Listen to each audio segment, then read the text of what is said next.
Hello? There we go.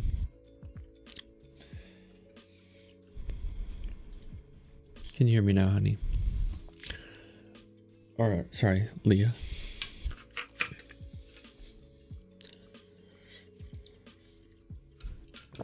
Great. Well, it's a good thing that we did some testing. Good morning. Happy Monday. It's June 16th. We have our audio working. It can't be. It's not an episode of Braden Moser in the morning unless we have audio issues, right? I really need to get that fixed.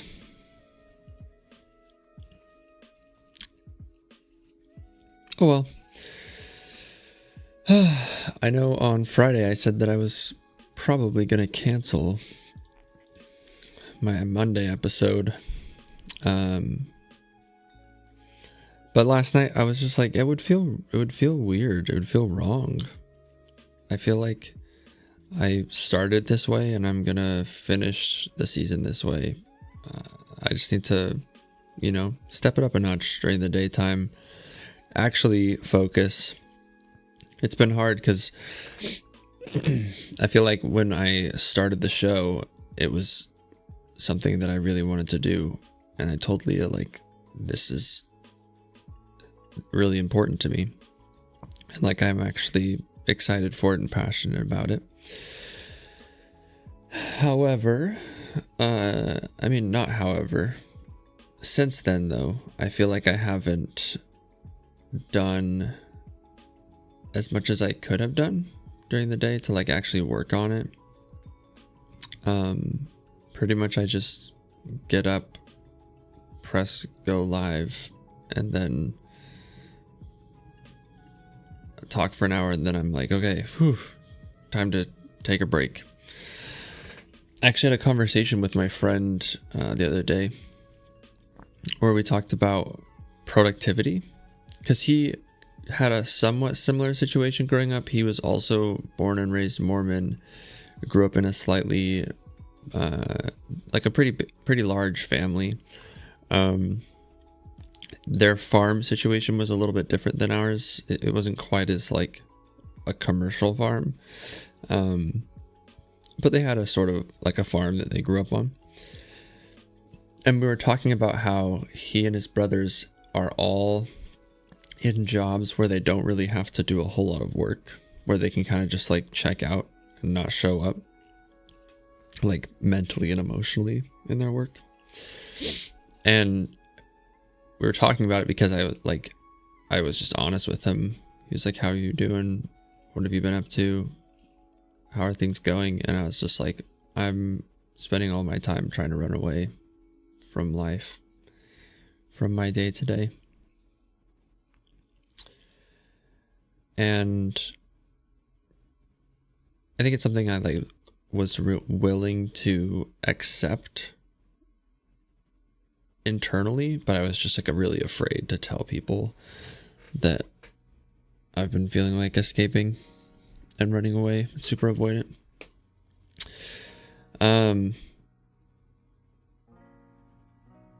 But that's not the point of today's episode. That's just a little pre-intro rambling. That's not the point of today's episode. Today I want to talk about intuition. I want to talk about what even is intuition? How do we tap into our intuition? Where does our intuition come from? Why do we have it? Just the who, what, when, where, why of intuition. I think that would be a fun little conversation. So I've been listening to a lot of Carolyn Myss, I think is her name. Carolyn Myss, M-Y-S-S. She's an American author of 10 books. She has a ton of audio recordings. She was a medical intuitive for for quite a few years, and she's sort of like a spirituality and mysticism author. She has a PhD, really interesting person. I don't know how I didn't really know about her. I'm sure like I'd heard her name before in my research, but I'm listening to a lecture from her called, I feel like I should have these things on hand. It should not be this, like Leah tells me things that like are super obvious about how to prep for the show, and I'm just like, wow, no way you can do that. Anyways, it's called Intuitive Power by Carolyn Miss. It's a recording of a live lecture that she gave on the power of your intuition. And I feel like with my recent research into mysticism and archetypes and spirituality,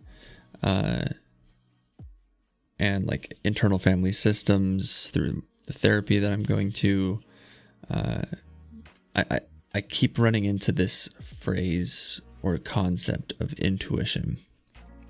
And it seems to align really well with kind of my intuitive feelings about how the world works, and kind of how I forgot how to put my setup. Here we go. This is better. My thoughts on how the world works and how we interpret the world, how we live in the world, like where our purpose and meaning comes from, spirituality. Those are the sort of questions that I'm struggling with a lot lately. So intuition keeps coming up. So what exactly is intuition? Like, what is the definition of intuition? Intuition is the ability to understand something immediately without conscious reasoning or need for explanation. It's often described as a gut feeling or an instinctive knowing. Essentially, it's when your brain processes information unconsciously and delivers a conclusion or feeling about a situation, often based on past experiences and patterns. So, I feel like that is a pretty good parallel to a lot of the things I've been talking about in my episodes. And this is just like the regular definition that Google gives. Leah said that you guys can hear when I drink, so I need to drink quieter. It's often described as a gut feeling or an instinctive knowing. Essentially, it's when your brain processes information unconsciously and delivers the information to you as a feeling. Or just like a intuitive understanding. So that's who Carolyn Miss is. She did intuitive medical work. So she would, like doctors and stuff would call her in, and she would use her intuition to like do a reading on whether this person was sick or not, and like how they were sick. Because sometimes I feel like doctors really struggle to figure out what's going on. So anyways, it's essentially your unconscious or your subconscious instincts. I think it's interesting if you've ever watched like Steve Mould, he's this YouTuber, Mould is how you spell his last name. And he teaches like science concepts and he tries to give people an intuitive understanding. And I think intuitive is also used in that context as a way of saying like, you just kind of get it. You like actually understand it. So I feel like intuition is when our bodies and our brains are kind of like aligned and they kind of just understand something. It has a lot to do with pattern recognition. I mean, our brains are like just pattern recognition machines, because that's how you predict the future, basically, is through patterns. So patterns are like the core elements of our intuition. And I also think that our intuition somewhat works in like archetypes, these just more generalized concepts. Like you can feel something about like your mom, like you can have motherly feelings, like, or loving feelings about your mother, whereas you can't, like, the concept, you're not going to have an intuitive understanding of, like, I don't know, I'm trying to think of a public figure, Will Smith. You're not going to have an intuitive understanding and feelings about Will Smith. Like, that's not a concept that matters for your intuition. So that's where archetypes come into play.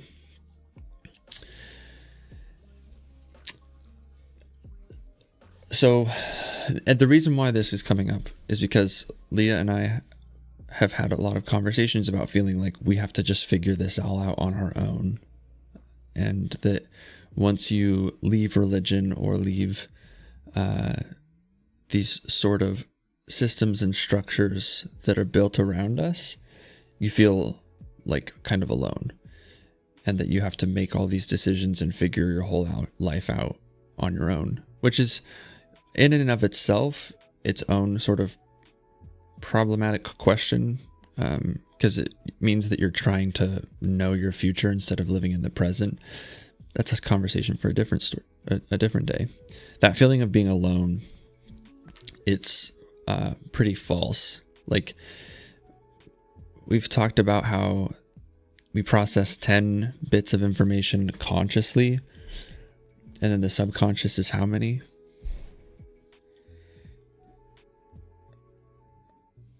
Consciousness versus, I feel like I do this every single time. Wasn't it like 1 million? It was something like 1 million bits. It's a lot. But imagine your entire like ego, your entire personality, who you think you are, is the conscious part of your brain, which is literally 10 bits of information compared to at least 1 million bits of information going on behind the scenes. There's so much more to you than this thing you think is like yourself. It's the me versus the world. Like, when I think of, I've used this analogy of after letting go of the iron rod, it was like I was on a boat in the middle of a vast dark ocean. The 10 bits of information, that's the boat, and that ocean is my subconscious. And really, I'm navigating the stars. I don't know, I'm trying to be poetic. I feel like that could have been poetic if I didn't say it with such a dramatic flair at the end. And that's your intuition, that ocean, the wind that blows you through life.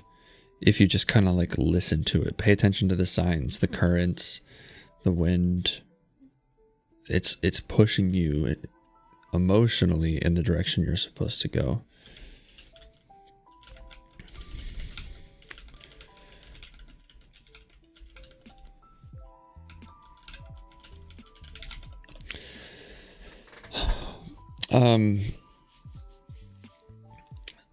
So why does that matter? Like, why am I even asking the question, what is intuition? I think when I was Christian,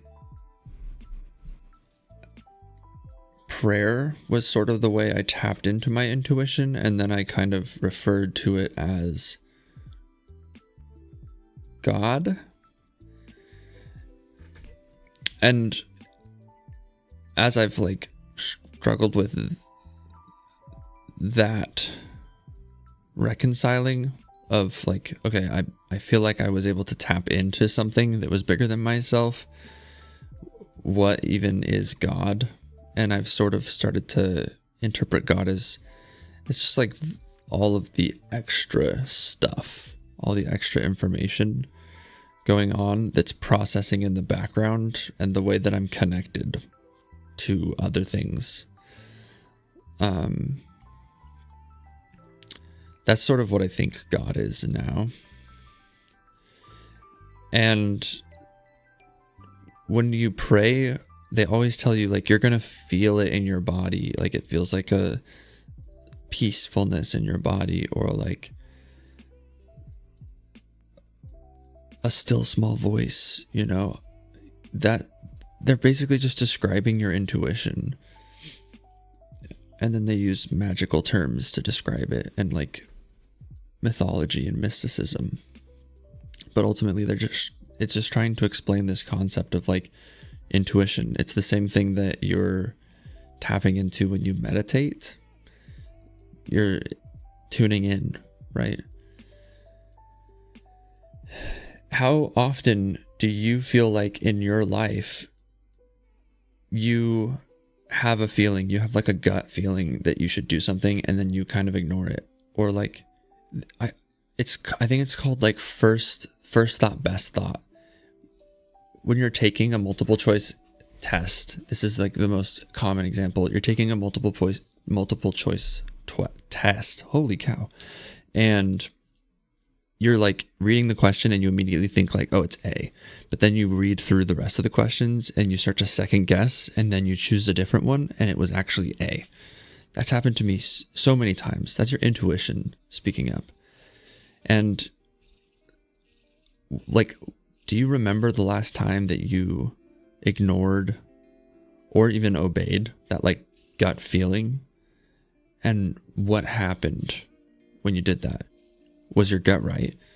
Because I feel like that's kind of a sign that we're not alone, that we're not just doing this by ourselves.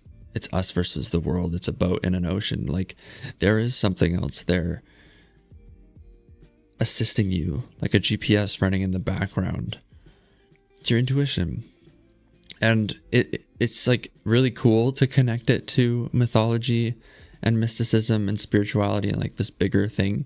But even if you're just like, what's the cold hard science? Cold hard science, we know like, yeah, you've got intuition. It's your instincts. It's your gut feelings. It's the 10, or it's the million bits behind the 10 bits of information that is you. Like, you are just a fraction of what's going on in here.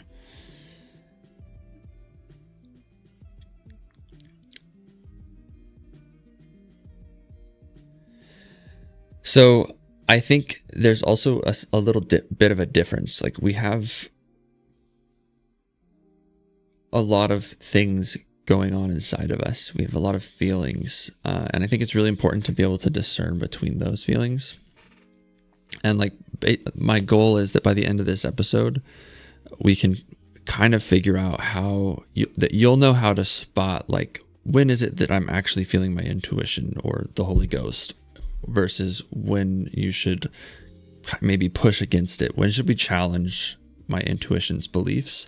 When should I challenge my emotions and my feelings?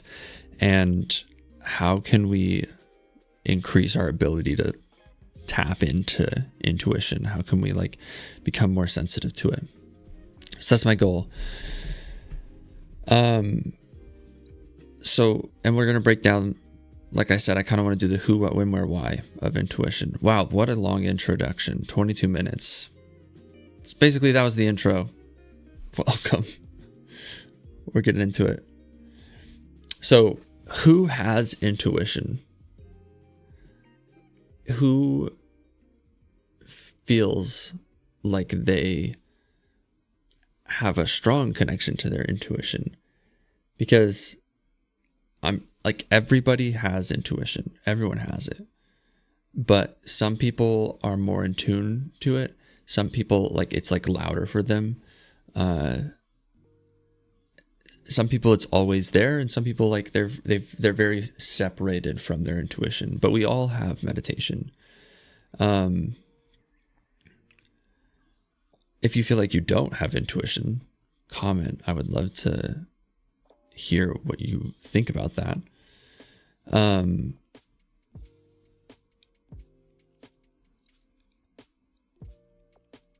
We've already talked a little bit about what intuition is, but I think to summarize that whole 20-minute introduction, it's basically like, think of it like a compressed zip folder. You know how when you download a folder of pictures, it comes as a zip, and that zip might be like the album name. The intuition is like that zip file. There's so much going on behind the scenes and it just gives you like a feeling of like yes, no, go this way, go that way, say hello to that person, don't talk to that person, don't go down that alley.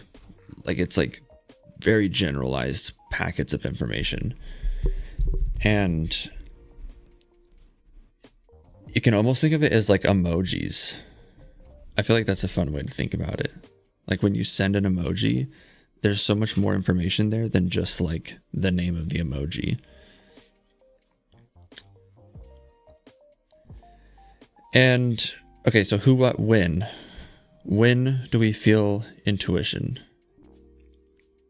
I think that's something that's somewhat individualized as well. I think we can tap into it through meditation, prayer, mindfulness, dreams. But I think a lot of people tap into it and tune into it more than they realize that they do. Like when you're in a situation and you walk up to a person and you're having a conversation with them, you immediately start to kind of use your intuition to get like a vibe from this person. And your body is like sensing things in so many different ways. It's beyond like just your five senses. And you can just pick up on like these micro things and you'll start to get that vibe. That's your intuition. When you're an athlete and you're in the zone, you're in flow, you're like having a good game, it's because you're following your intuition. You're in flow. It's like your conscious and your subconscious, your left and right hemispheres of your brain, they're just kind of like vibing. It's perfect, like a dance. That's flow. And that is also a form of tapping into your intuition, because you're just like relying on muscle memory. Your body's like, I've done this before. I know what I'm doing. Let's just go. When are the times that you feel flow? When are the times you've felt flow?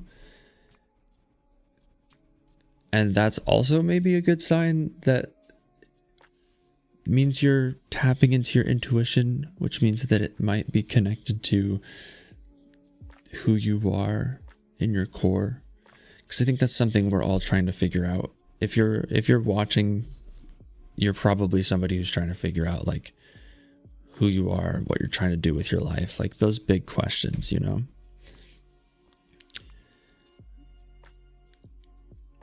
And I think that our intuition is where we find the answers to those big questions.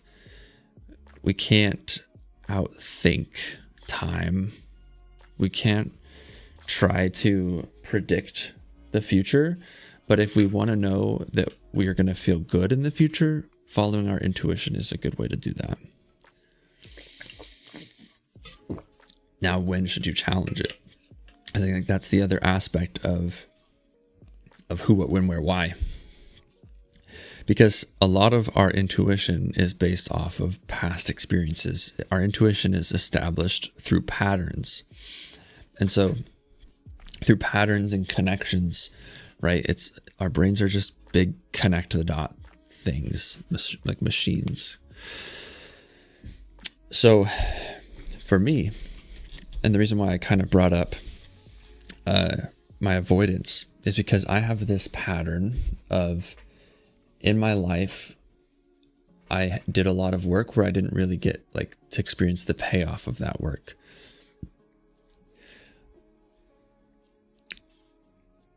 When a kid is going to school and they do an extracurricular activity, they put in extra work to experience the payoff and reward of participating and being good in that activity. So if you're in band, it's like moving up to state or winning state, or like just getting to experience that like beautiful piece of music that you worked on. It's generally something that like feels good to participate in and comes with an inherent reward. Sports is another good example. Like you could go win state and you get this like these endorphins of working hard with a team. You have the payoff of your efforts and you get to see it. Whereas I was often just sort of like throughout my entire life, I was sort of just a character or a tool in somebody else's story and in their life. So I never really got to experience that, like, work hard, get the inherent reward of your labors. It was always this sort of like external, somebody needs me to do something, so I'm going to do it. And I have no other choice at a lot of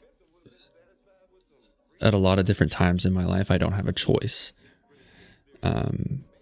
Because I was obviously like a young child living on a farm. So I had this cycle, and so did my friend that I was talking to, of being forced to work in situations. And so now he doesn't want to have a job where he actually has to work. He wants to be able to show up and check out. So like sales or security or some jobs in the military in certain branches. Like, there's a lot of jobs in the world where you kind of just have to show up and be a body in a place in case something happens. And then when we're no longer being asked to do work by other people, my like immediate pattern and cycle, my intuition is like immediately telling me, okay, now you got to try and relax as hard as you possibly can. Escape. Like, don't work, don't do anything, because this is your one chance to like experience your own freedom until somebody else comes along and tells you to work again. And on the farm, it was a daily cycle. It was every single morning I would hear the stairs creaking.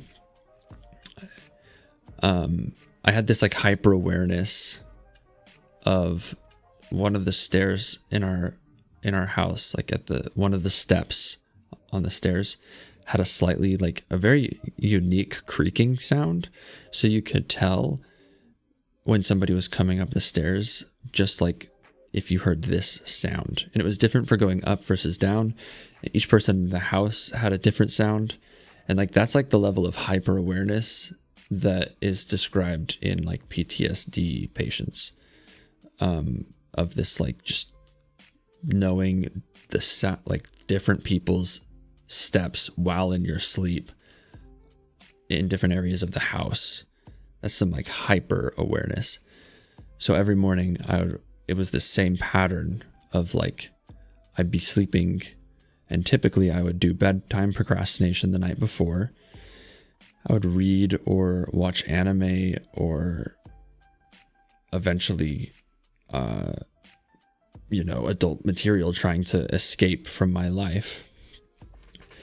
And it was all about just like trying to get out of the way that I felt in my experience.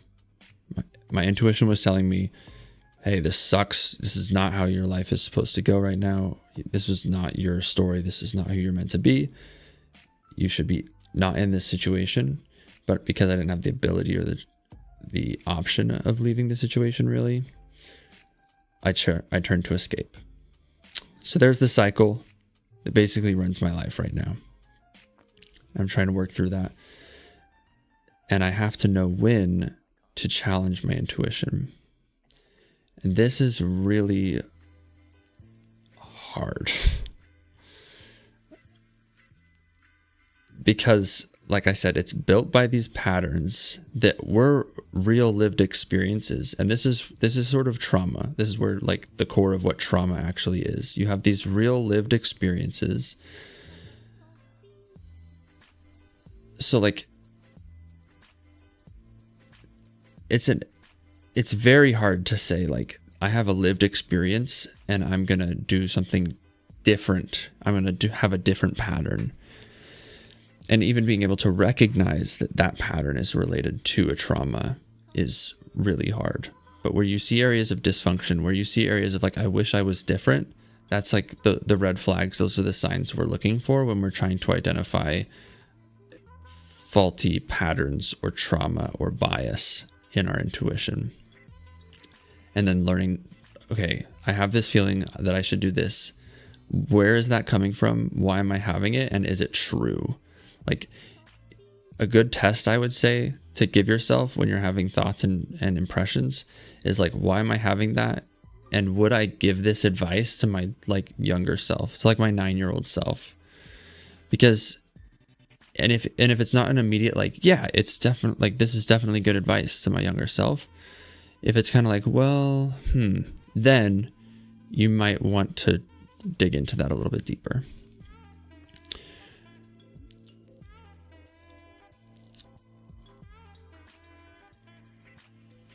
Leah and I have been feeling like we want like a community. We want like a family that we can spend a lot of time with, that we can feel like we're connected to. And I think that is a intuitive guidance telling us that like, this is something good for us. But our immediate like thought is that like, we want to try to connect with our biological families, but those connections sometimes trigger trauma patterns. So I don't know, it's like hard to know, should we trust this intuitive guidance, this intuitive feeling? And in our conversation, trying to break that down, you'll recognize that there's layers to the feelings, and some of the layers are like good layers, and some of the layers are like, okay, my immediate thought is that I should take this course of action, but there are actually a couple different options. So you can look at what your options are for each layer and decide if one of them is good. Okay, that's our who, what, when. Where. Who, what, when, where. This is another personalized one, I think. Because where you feel your intuition, a lot of it depends on the patterns of your life, right? Like the lived experiences that you've had are going to determine when and where you feel your intuition, because intuition is built through experience. It's one of the reasons why you have to actually go live and experience the present instead of just like imagining and saying what you're going to do. Like I imagine and I say I'm going to do a lot of big things. I daydream a lot, but I never actually know if it feels right until I've done it. Right? So like I daydreamed about doing the show, and then I didn't know how it actually felt until I started doing it. And it feels really good. I don't want to stop doing the show. However, I have another layer of intuitive direction coming in that is based off of my traumatic experiences, that's muddying the signal and making me have escapism behaviors and avoidance behaviors instead of passionate work, the way that I did when I built a treehouse when I was younger, right? Like I was passionately working there versus hesitantly working because I have to.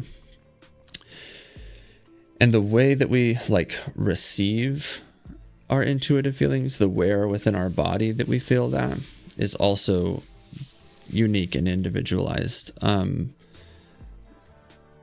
When I was dating Leah, I had a lot of like gut feelings. It was a lot of like butterflies in my stomach, like this lightness in my chest. Honestly, like maybe like a relaxation in the shoulders, like the ability to just kind of be at rest and at peace. That it was like almost a full body thing. And that was how I was able to tune in and determine like intuitively, how does Leah fit? But, and I won't be the last to admit, there are some parallels between some of the dynamics of my relationship and my parents' relationship and my relationship with my parents. And I think that that's where my intuition was sort of like not wrong. Like I don't regret any of my decisions to be with Leah. But I mean, it was like it was areas where like my trauma and Leah's trauma, or my bias and Leah's bias, were familiar instead of ideally like, or optimal or authentically connected.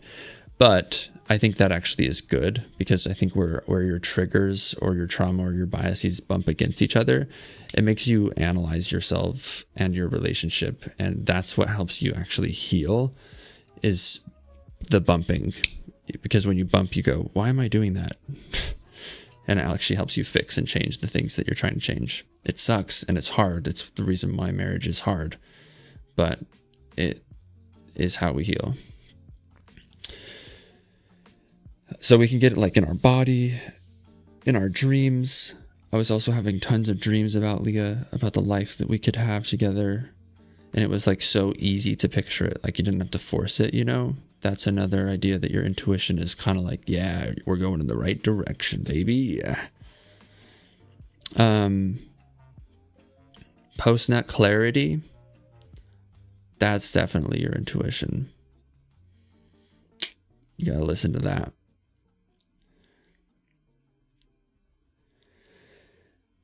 I'm curious about like actually where in the brain the intuition is. Where in the brain is the intuition located? Intuition doesn't reside in one specific location in the brain, but rather involves a network of interconnected regions, particularly those involved in emotional processing, decision-making, and pattern recognition. Key areas include the amygdala, insula, ventromedial prefrontal cortex, and the basal ganglia. I've heard of the basal ganglia before.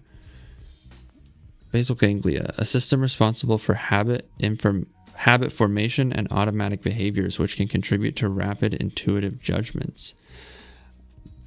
Interesting.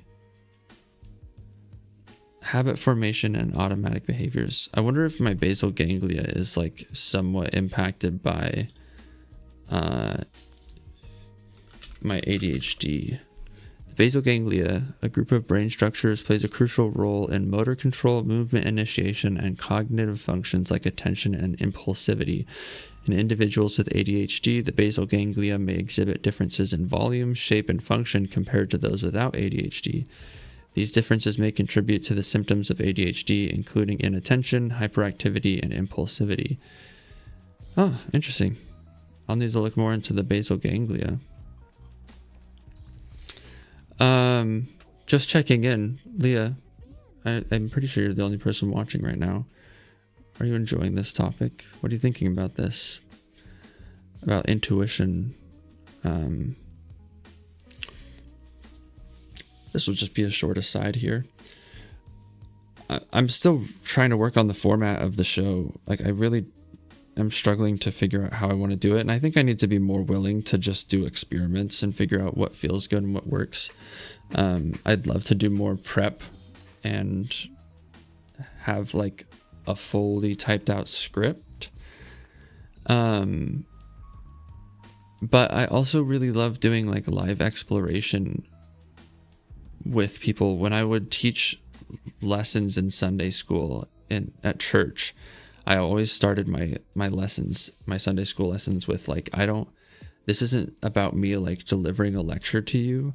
This is a conversation and a joint discovery based off of like the lesson plan, is how I would do my lessons. And I felt like it worked really well because I love to collaborate with people and get their input.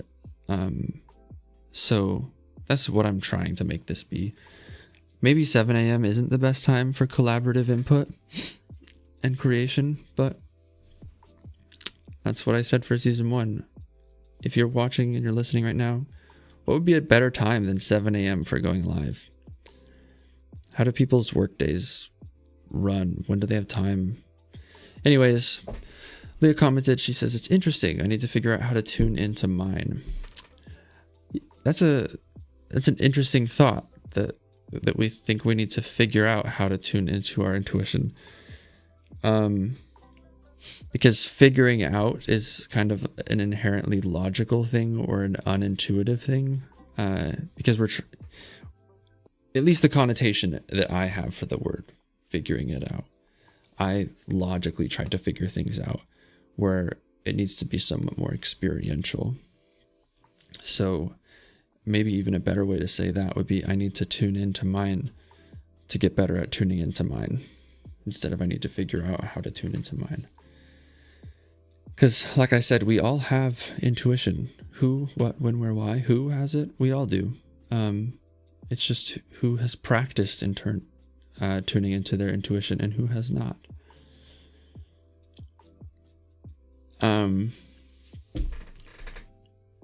Apparently,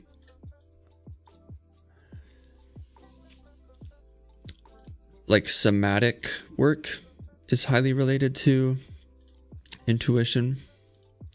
So there's something called the somatic marker hypothesis proposed by Antonio Damasio, which suggests that emotional responses, particularly those involving bodily states like gut feelings, play a crucial role in decision making. These somatic markers act as signals guiding us towards advantageous choices and away from disadvantageous ones, often unconsciously. Essentially, our emotions expressed through physiological changes can influence our choices, especially in complex situations where a full rational analysis is difficult. So somatic markers, what even is somatic? I don't think I fully know what the word's definition is. Somatic, relating to the body, especially as distinct from the mind. Somatic markers. Meaning. Somatic markers are bodily sensations or physical changes that are associated with emotions and influence decision making. Okay, so it's basically just like somatic markers are like, how do you feel the Holy Ghost? That's a good question. If you come from that background, how do you feel the Holy Ghost is the same way as a somatic marker. So, which is, I think, part of the reason why Leah and I have struggled with tuning into our intuition is because when I would pray, I kind of knew that if I got an answer, it was my intuition, not God. Like it wasn't coming from some magical being in the sky. I could kind of tell that it was like, I think I've said in IFS, it was like there was a part of me that was trained to respond with the things like, what would Jesus do? There was a part of me that was trained on what would Jesus do? There was a part of me trained on like, what would the church say? So it felt like when I was praying and tuning into my intuition, I could kind of tell that it was more so coming from my interpretation of God, but not like actually from God, you know? And it made me doubt my intuition a decent amount because I was like, I'm trying to get answers from God, but then I like wouldn't listen because I'd be like, is that from me or is that from God? And I think Leah and I both struggled with that. We both said that we had a hard time receiving answers to prayers when we were LDS. And that was something that we kind of bonded over through our deconstruction process, was that like neither one of us had ever really felt like we knew it was God instead of our intuition. So if you're watching and you're trying to think about like, how can I practice tuning into my intuition? Notice if you come from that spiritual background, when and how did you feel the Holy Ghost? And try to just like recognize that feeling as your intuition instead of the Holy Ghost. And just notice how it shows up in other ways when you are open to that idea of maybe this is my intuition, not like a ghost. And then try to find those situations when they come up. And instead of trying to be there like logically, trying to outthink the situation, try to feel the situation that you're in when you're in that feeling or sensation. And I think that meditation is a really good way to start tuning into your intuition, because it's just about like depending on the type of meditation you're doing, like if you're doing mindfulness meditation, then you're just kind of tuning into this storm of words and thoughts going on in your mind and just noticing and being like, oh, that's interesting. Where did that come from? Because I didn't think of that. It just appeared. Mindfulness helps you become more aware of like the parts of yourself and kind of the inner dialogue. And then if you're trying to do more of like a clearing the mind meditation, where you're trying to focus on like a body part or your breath, like if you're doing breath work, the goal is to take all of your attention, take those 10 bits of focus that you have, of conscious focus, and put it on a sensation in your body and see how like clear you can feel it instead of using words to describe it. That's another type of meditation that can help you practice and tune into the feelings of intuition. Okay, why? Who, what, when, where, why? Hopefully that helps us. That is a good coverage of where. Why do we have intuition? Well, evolutionarily, like scientifically speaking, having intuition is going to be, it's like having it's like having a background, like other processors, I guess. I don't know. I'm trying to think of a universal way to explain this, because I have my IT background, which would work for if everybody knew how CPUs worked. In animation, there's something called a keyframe, and then you have all of your between frames. And so when like animators are animating movies or hand like drawn things, so like anime or old OG like Disney cartoons, you would have a master animator who would animate the keyframes, meaning they would draw like the key moments and positions, and then they would say like 10 frames between this keyframe and the next keyframe, and they could draw like arcs to show like speed ramping. Anyways, I'm going too technical. Point was, they only drew like 1 out of every 10 to 30 frames, and then you would have background or assistant animators that would animate the between frames. So intuition is like having a team of animators filling in the gaps between your keyframes. You can only really be aware and conscious of so much information simply because of like, I don't know, maybe it's because we're human and we are limited to 10 bits. AI obviously can process a lot more than 10 bits of information in a conscious way.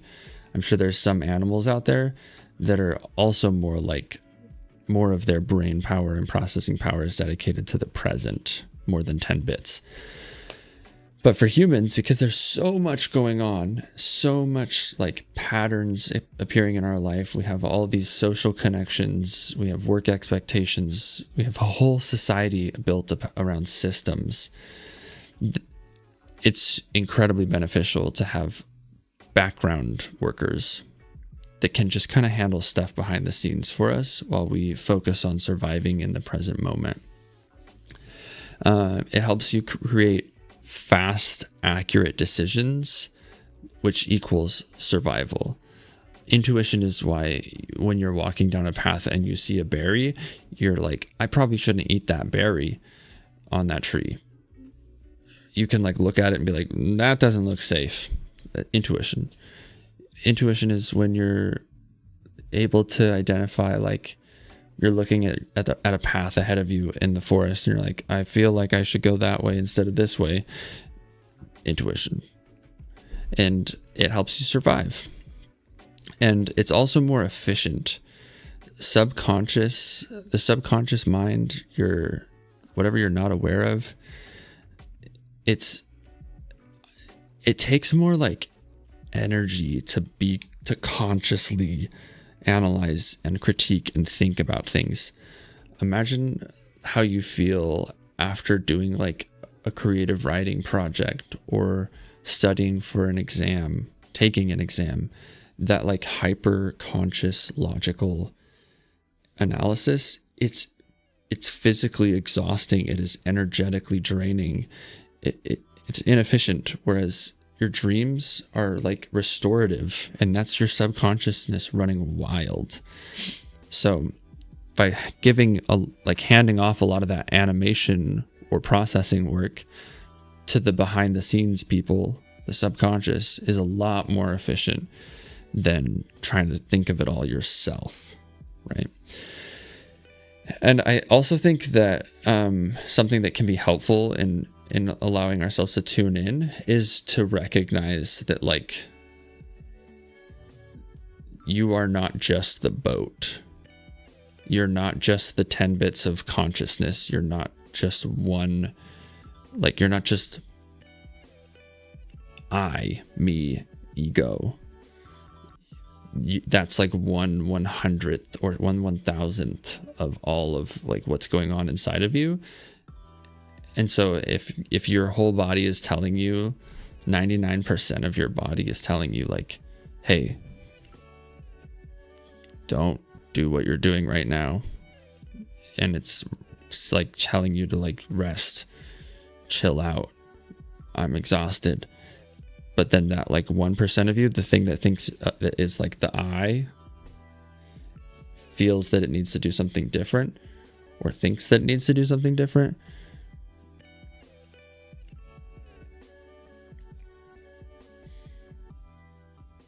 I don't know where I'm going with that.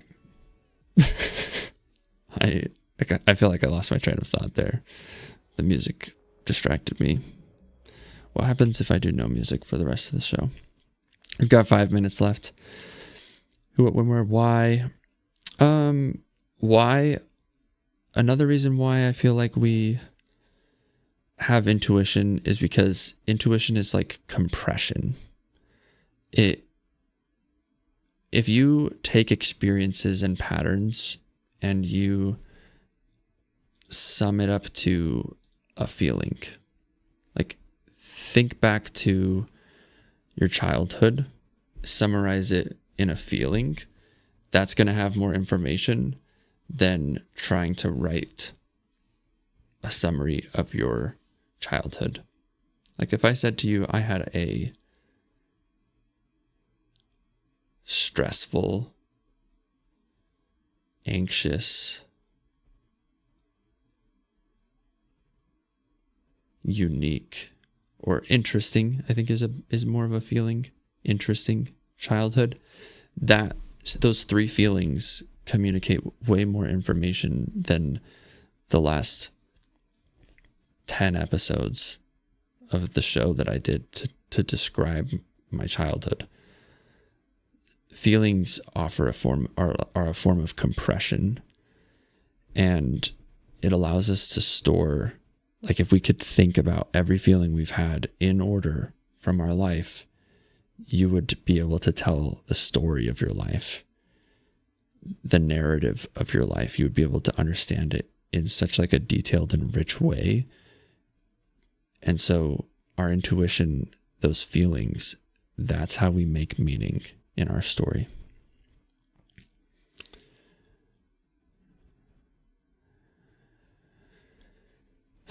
Okay, so how can we practice? How can we use our intuition? How can we tap into our intuition? That's what I want to leave you with here. Patterns, recognize patterns, right? Like I said, our brains and our intuition are the most powerful pattern recognition machines in the universe. So if you've noticed patterns in your life, take time to write down what that pattern looks like. If you write it down on paper, it's a lot easier to kind of see the loop. So just like write down the patterns that you notice in your life and start to tune into the feelings that drive those patterns. Another thing you can do, practice being still, practice being silent, practice body scans, meditation, mindfulness, anytime that you can just be present, be where your feet are. That's good practice. Journaling, right? Doing like just writing down thoughts and feelings you had during your day. That's another great way to tune into your intuition. Rather than writing like, dear journal, today I went to the market and I bought roast beef and then I went wee all the way home. Don't write down like a log of your daily activities. Write down the main feelings that you had during the day. Today I felt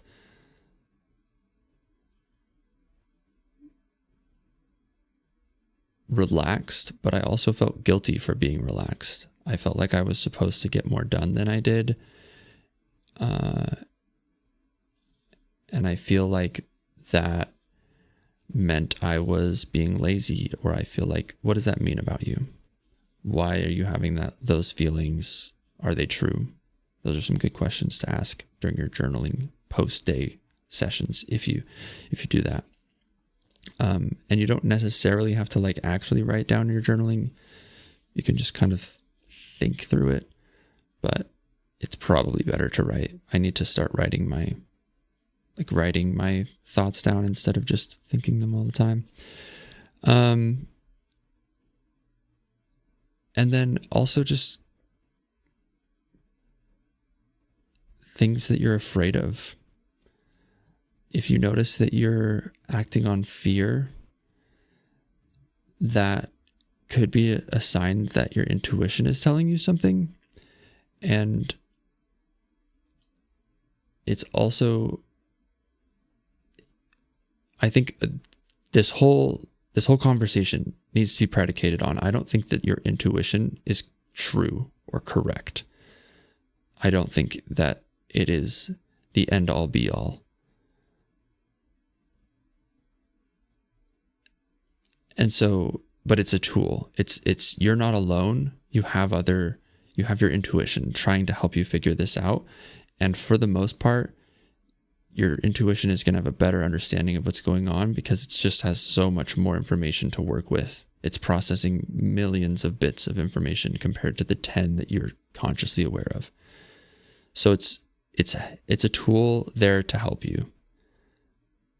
Like a GPS, right?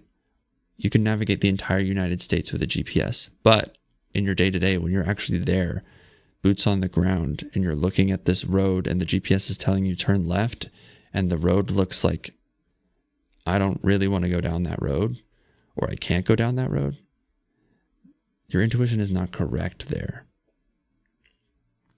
So always be willing to question that. Check your biases. Identify where you feel that your intuition is coming from, where are these connections coming from, are they true?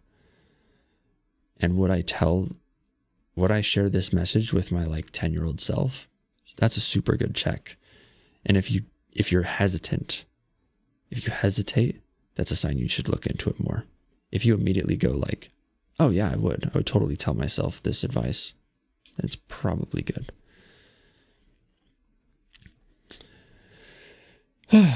Okay, so I feel like that summarizes the who, what, when, where, why of intuition. Hopefully that's helpful or interesting or intriguing. If you also struggle with feeling like you're alone, or that it's just you versus the universe, you versus the world, a boat in an ocean, hopefully that can give you a little bit of comfort.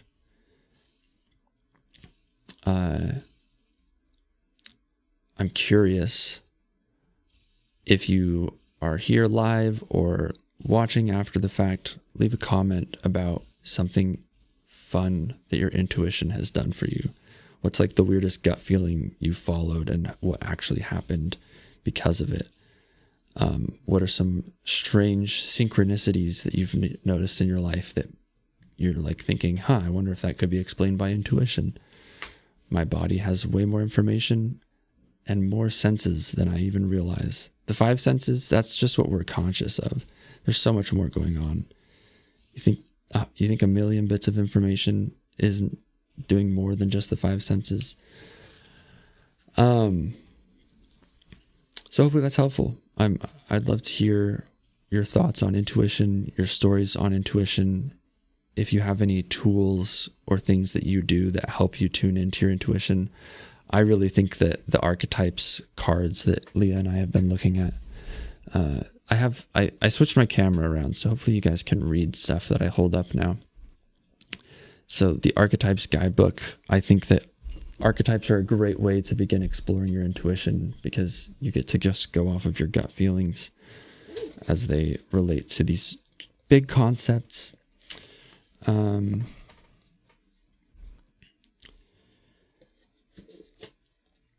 so I hope that you can leave this episode and notice your intuition a little bit today or tomorrow, over the next couple of days. And just remember, intuition isn't true. Intuition isn't magic. It's not the Holy Ghost. It's not God. It's experience with an invisibility cloak. It's this known thing that we aren't aware of. I'm excited to see you guys on Wednesday. Let me know if you liked the format of today's episode. I kind of wanted to come with a question and then explore it live. I had some notes beforehand that I went over. Like, if you liked the way that today's episode felt, let me know. That'd be super helpful.